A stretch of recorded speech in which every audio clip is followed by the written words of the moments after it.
Muy buenos días, les doy la más cordial bienvenida a nuestro devocional Tu Palabra para encontrar el camino. Hoy es 28 de agosto del 2025 y vamos a continuar con la lectura de la Biblia con la carta de San Pablo a los Gálatas capítulo 5. Gálatas capítulo 5.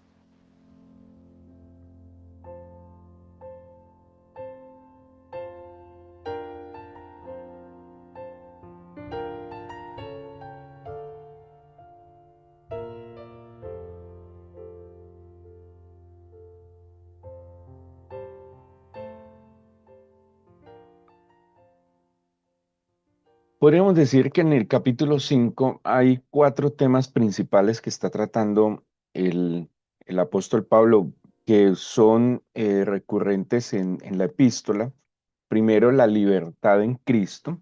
Eh, Vamos a leer que Pablo habla de la libertad no como una excusa para el pecado.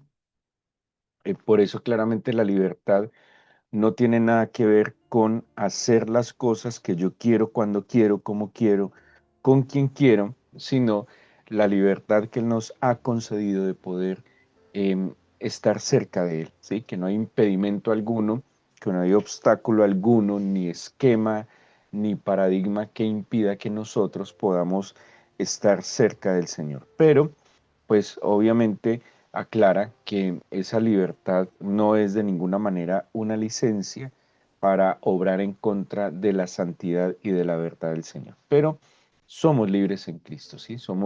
Es que éramos esclavos, dice Pablo también cuando le escribe a los colosenses, estábamos bajo la potestad de las tinieblas y el Señor nos trasladó al reino de su amado Hijo. También nos habla otro tema que lo hemos analizado en la carta, ese rechazo que Pablo le da al legalismo judaizante.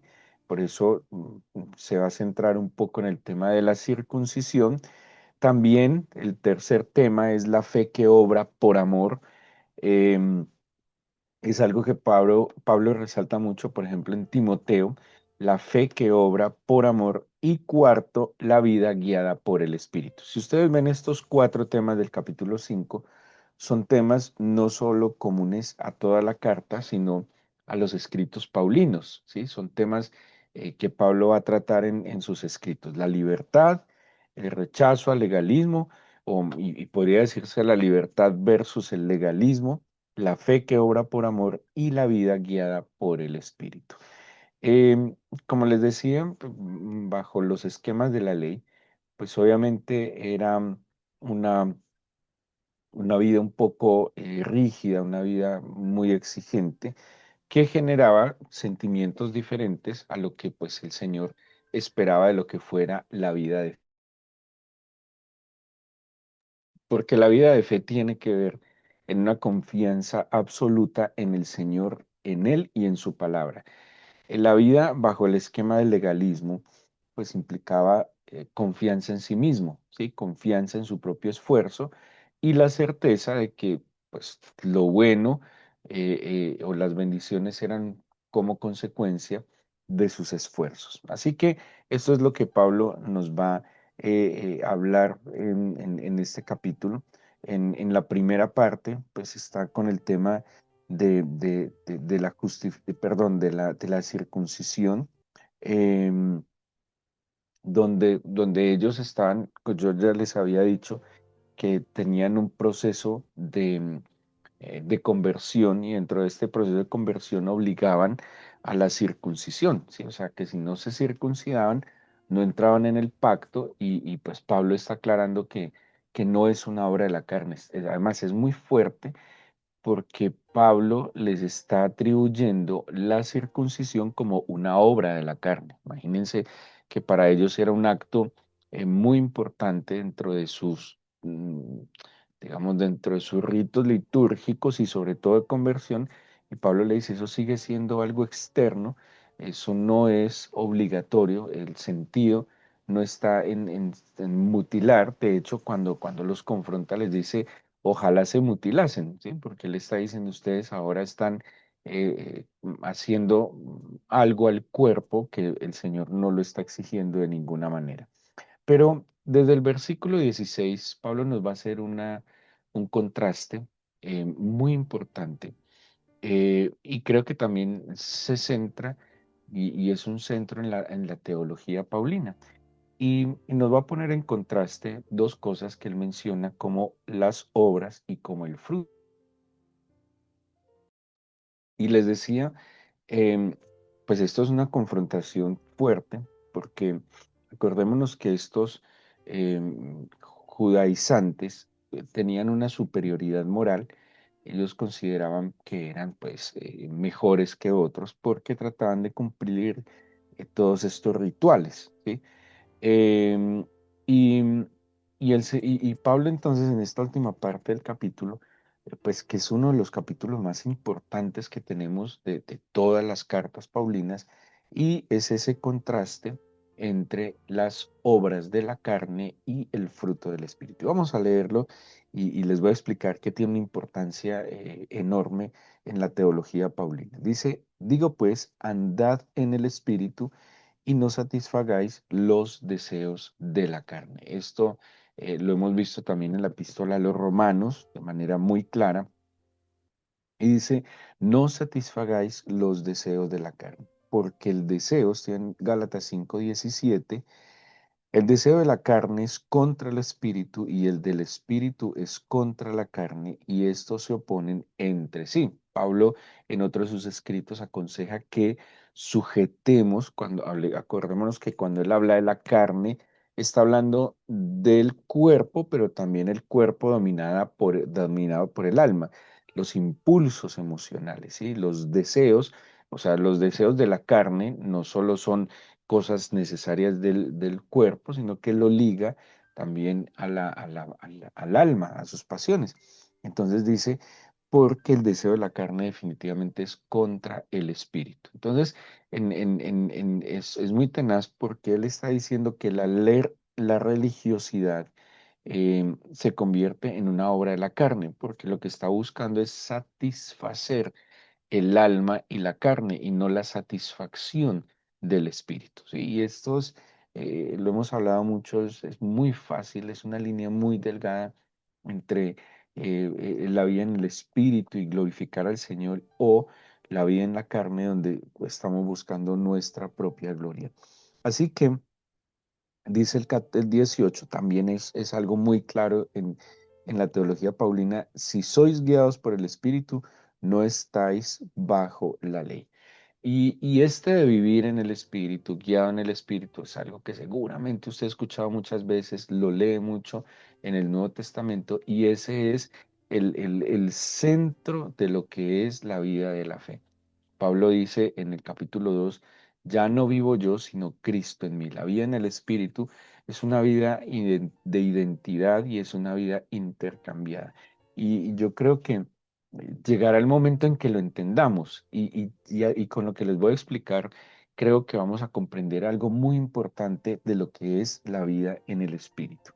Dice el 19, y manifiestas son las obras de la carne. Y aquí esta palabra erga, que son obras, es plural, viene del griego ergón, pero pónganle mucho cuidado a la idea que nos está transmitiendo San Pablo, porque tiene mucho sentido. Primero, cuando contrasta las obras de la carne con el fruto del Espíritu, está hablando las obras en un plural y el fruto en singular,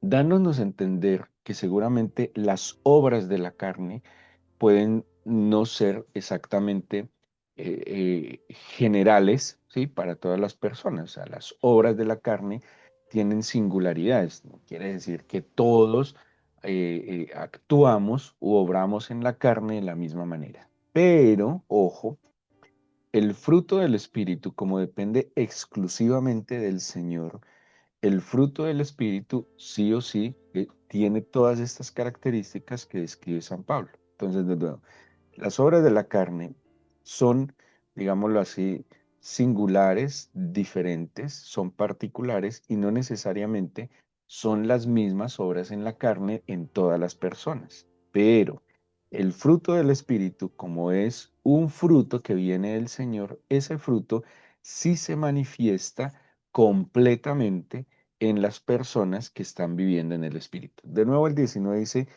manifiestas son las obras de la carne, perdón, el 18, los que son guiados por el Espíritu, no estás bajo la ley, y luego manifiestas son las obras de la carne. O sea, que no puede ser, es contra la naturaleza, no puede ser que alguien diga que experimenta amor, pero no experimente gozo.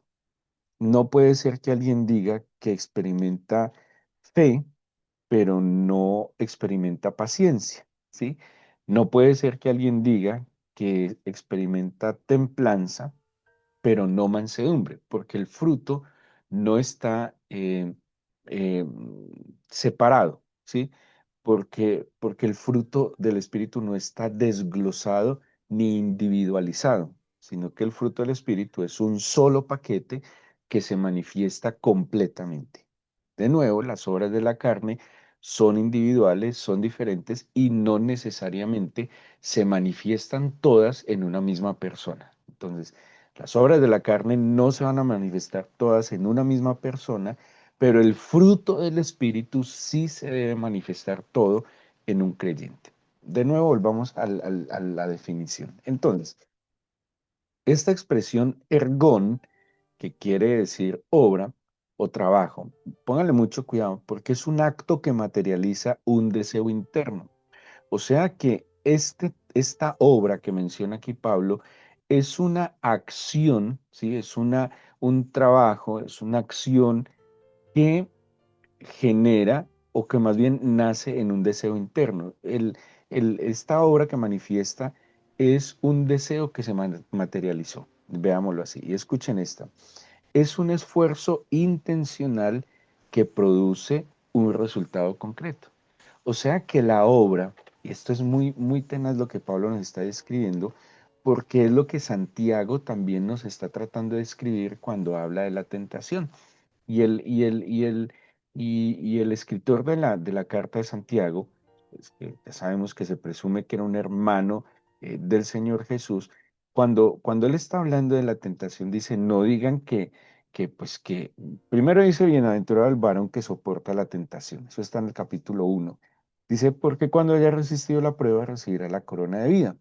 Pero miren lo que dice el 13, cuando alguno es tentado, no diga que es tentado de parte de Dios, porque Dios no puede ser tentado por el mal, ni él tienta a nadie, sino que cada uno es tentado cuando de su propia concupiscencia es atraído y seducido, entonces la concupiscencia, después que ha concebido, da luz al pecado, y el pecado, siendo consumado, da luz a la muerte. ¿Sí? Si analizan, y habla que el pecado, ¿sí?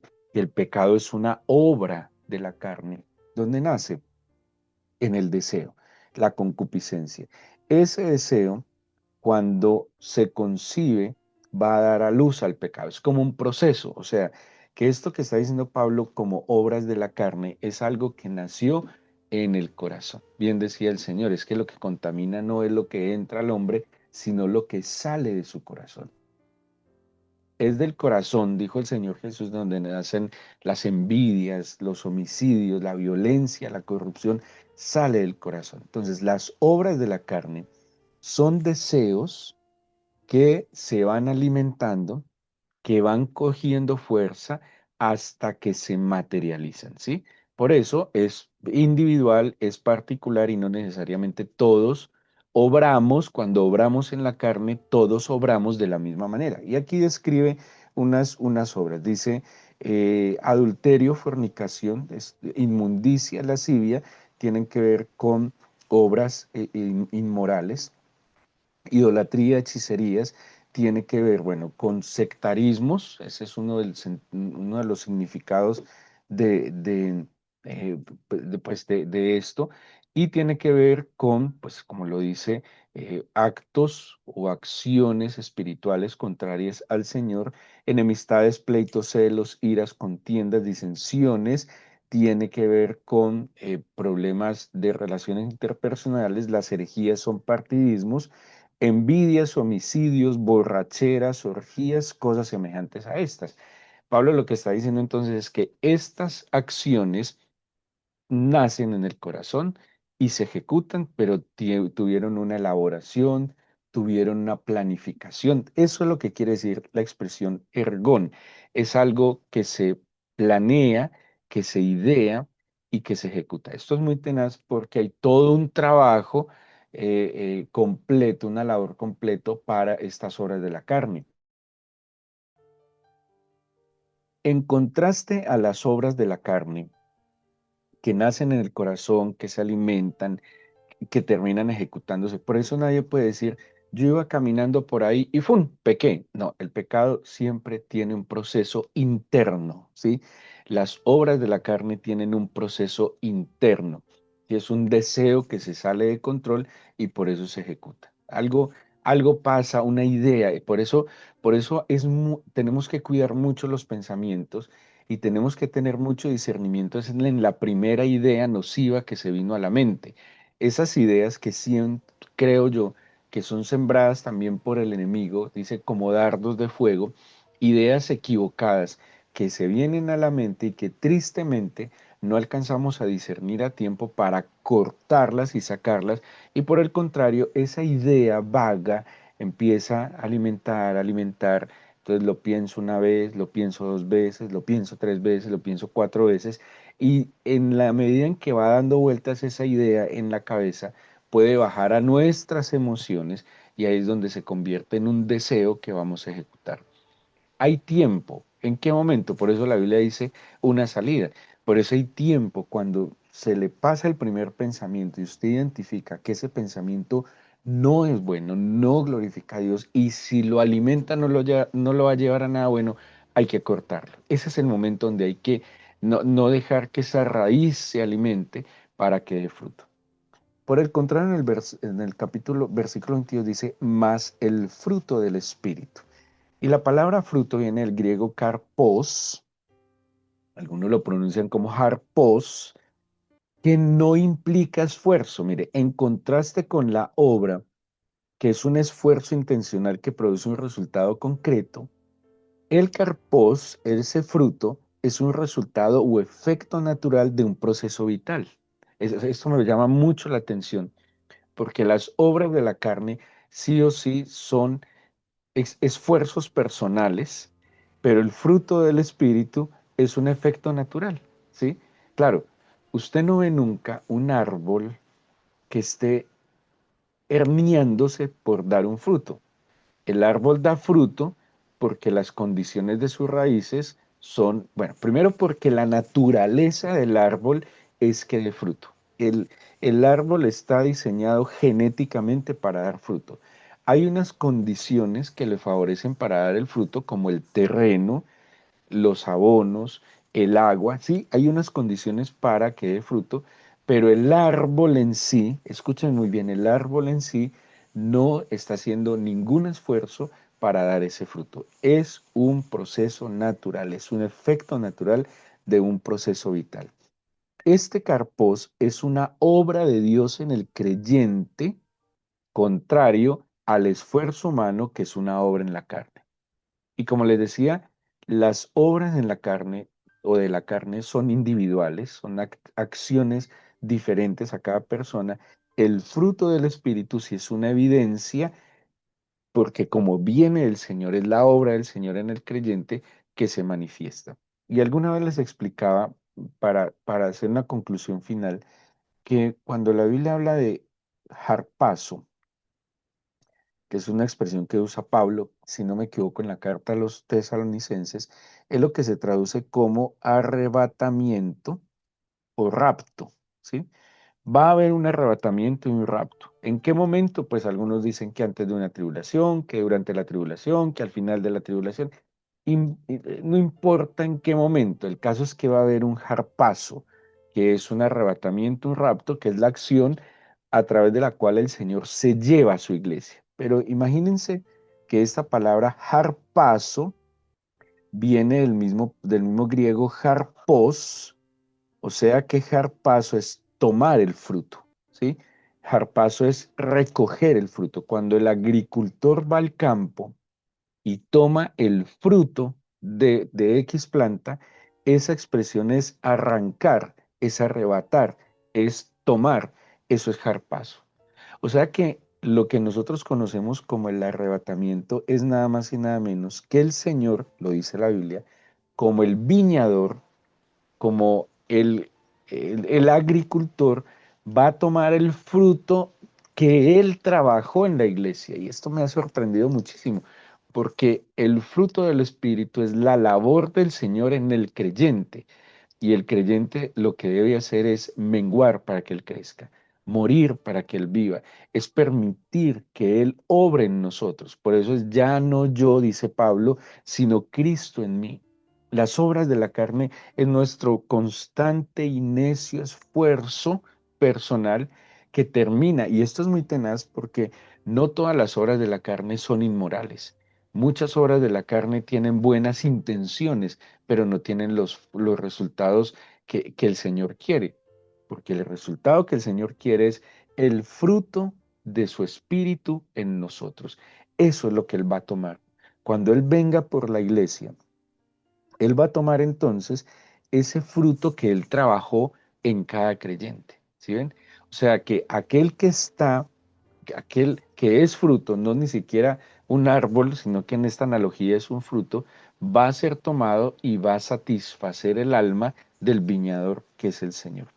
Por eso, en esta analogía que Pablo está diciendo, él manifiesta, es que si ustedes siguen viviendo por el esfuerzo humano, están contradiciendo la obra del Señor, porque la obra del Señor se basa en su gracia y en la fe que nos concede, uno, para confiar, pero dos, para obedecer. O sea que ese fruto se manifiesta sí o sí a través, y ahí viene donde tenemos que cultivar una vida interna y espiritual. Entonces se los pongo para ejemplarizarlos de alguna manera. Todos tenemos deberes. La mayoría de las personas son responsables, pues sobre todo los que ya vamos madurando, seguramente somos más responsables que cuando éramos más jóvenes. Y todos anhelamos agradar al Señor. Y seguramente hacemos muchos esfuerzos por agradar al Señor y hacemos muchas cosas que consideramos que son agradables al Señor. Pero nada será más agradable que la fe, dice Hebreos 11, sin fe es imposible agradar a Dios. Ahora, para yo poder crecer en la fe, la Biblia nos enseña que hay varias cosas que me ayudan a crecer en la fe. La escritura. La escritura, pero no solo como lectura, sino la escritura combinada con la oración y la búsqueda del Señor para que a través de su palabra y el método que el Señor establezca, yo escuche su voz, porque la fe viene por el oír la palabra de Dios. Entonces, si yo quiero crecer en la fe, porque es lo que agrada al Señor, pues yo necesito ir a la escritura constantemente, ¿sí? Pero ir a la escritura y combinarlo con la oración, porque la oración es lo que abre todos mis sentidos a la revelación que está en el escrito está. Mucha gente estudia de manera intelectual la palabra del Señor, pero no alimenta su relación a través de la oración, la alabanza, la adoración, el ayuno, las vigilias, acciones que alimentan la vida espiritual para que esta escritura, esta palabra se vuelva revelación en mí. Entonces, esa es mi necesidad. Si yo sé que Él es el viñador y que lo único, el fruto solo es posible por su obra en mí, ¿qué voy a hacer? A buscarlo, ¿sí? Obra en mí, obra en mí, obra en mí, Señor, obra en mí. Transfórmame, libérame, haz de mí una nueva cosa. Obra, Señor, revélame, transforma mi manera de pensar. Por eso el fruto, no hay manera de que una persona pueda fingir actuar el fruto. Muchos equivocadamente creen que hay que amar porque somos cristianos, hay que estar en gozo porque somos cristianos, toca tener paz porque somos cristianos, hay que ser pacientes porque somos cristianos, hay que ser buenas personas porque somos cristianos, toca tener fe porque somos cristianos, hay que ser mansos y templados porque somos cristianos. Y eso terminan siendo obras de la carne, porque es mi esfuerzo que está tratando de imitar principios espirituales. El fruto del Espíritu fluye. Y de manera natural, usted va a experimentar que ama aún a quien le hace daño, que tiene gozo en medio de las aflicciones, que tiene paz en medio de momentos angustiosos, que es paciente a los procesos, que sabe esperar, que de su corazón fluye bondad, benignidad, que tiene confianza plena en el Señor y su palabra, que no reacciona con violencia ante los estímulos externos y que tiene firmeza, porque la templanza es firmeza, capacidad de decir sí o no, como dice el Señor, que vuestro hablar sea sí o no. Por eso esto es extraordinario en el significado de las palabras, porque nos estamos agotando trabajando para realizar una obra y muchas veces con buenos deseos, pero por eso es muy tenaz, porque puede ser una obra de la carne, buenos deseos y buenas intenciones, pero que no están dirigidas por el Espíritu. Lo que viene del Espíritu, Espíritu es, y lo que viene del Espíritu fluirá tarde que temprano y saldrá y se manifestará tarde que temprano. Nuestra preocupación es estar en el Señor, nuestra preocupación es buscarle, nuestra preocupación es eh, eh, abrevar del agua viva para que nos hidrate, nuestra preocupación es estar en el santuario. Lo demás vendrá en su momento. Ojo con el Salmo 1. ¿Cómo es el árbol? ¿Cómo es el árbol más bien, en la analogía? ¿Cómo es el árbol que da fruto en su tiempo? ¿Cómo es el árbol que su hoja no cae? Así lo dice la Biblia. Es un árbol que da fruto en su tiempo, es un árbol que su hoja no cae. ¿Y saben qué implica?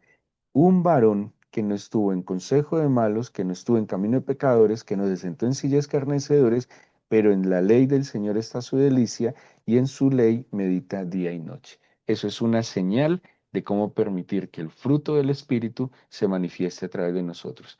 Y en la medida en que el fruto del Espíritu se manifieste a través de nosotros, nos ocuparemos menos del trabajo de la carne.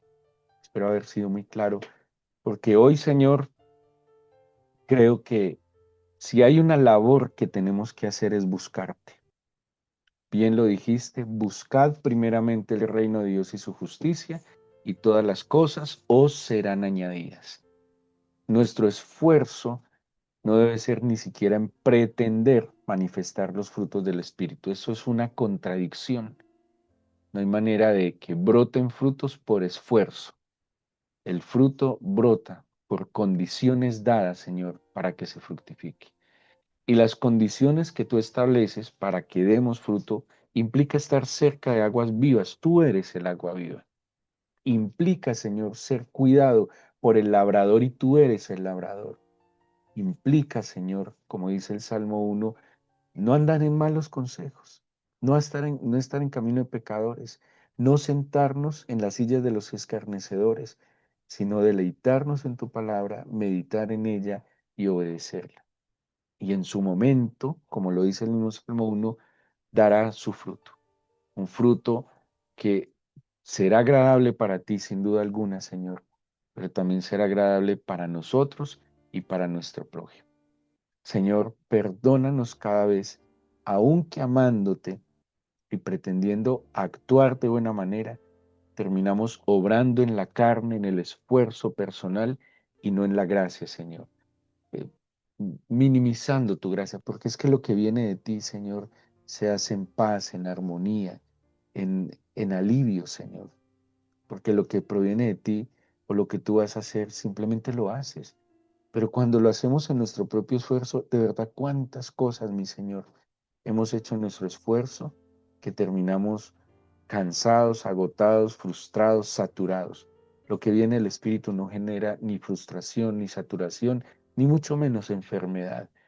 Lo que se hace en el Espíritu genera paz, libertad, genera, Señor, transformación. Enséñanos, no es fácil. Tú sabes que nos enseñaron, nos acostumbramos a hacerlo todo nosotros. Y no es fácil menguar para que tú crezcas, morir para que tú vivas. Por eso hoy te entregamos nuestro corazón, nuestra vida. Te pedimos que nos bendigas, no solo con tu palabra, sino con la asimilación de ella, que asimilemos tu palabra de tal manera que la obedezcamos tal cual la instrucción. Te pedimos entonces tu bendición, mi Señor, y agradecemos que escuches nuestra oración en el nombre de Jesús. Amén.